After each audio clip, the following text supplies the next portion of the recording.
With just a little help from its friends, bus number 61 roars to life. For one of its last journeys across North Yangon, packed as usual.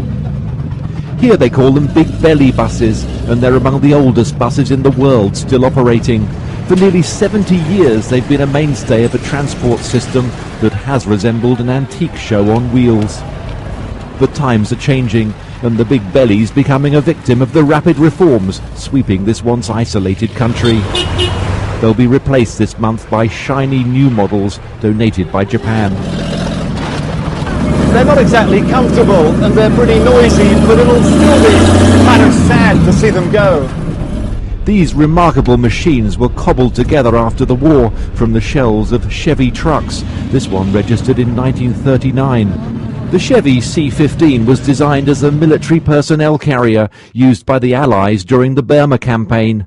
Scores were left behind and were converted using whatever parts the Burmese could lay their hands on, which is pretty much how they've kept them going ever since. U Min Ki has been driving this one for 35 years and knows every crunch, bang and hiss. They're really reliable, he told me, and the brakes are great.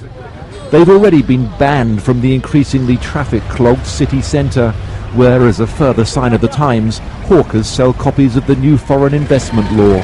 People are buying it because they want to be part of their own story. Alison Morris is one face of American re-engagement with a country now also known as Myanmar. We are trying to create a responsible living culture that links our brand and our business. She moved here in August to set up Project Hub Yangon, designed to identify, encourage and launch young entrepreneurs. It's based on a business model that grew out of the US, mostly in Silicon Valley. Innovation was a bit dangerous here over the past few decades, so we want to start shifting that culture and really promote, that you can start a different kind of business and bring in new ideas. Yet in its own way, keeping the old buses running needed remarkable ingenuity and inventiveness, especially when the country was under sanctions.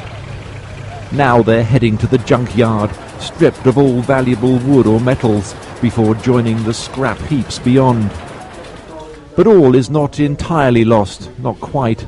And this inside is all wooden. Alberto Pierre, an Italian businessman and long-time resident here, has bought 3 of them and turned them into luxurious tourist buses.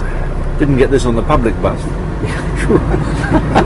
It's one way of cashing in on Myanmar's tourist boom, but for Pierre it's more than that. He simply adores these old vehicles. Why did you do this? What was your thinking? Because I love the old things. I love. When you look from the window inside, you look at different Myanmar. Ensuring that the big belly bus, this cannibalized offspring of a legendary Chevy truck, won't entirely disappear from the streets of Myanmar. Ian Williams, NBC News, Yangon.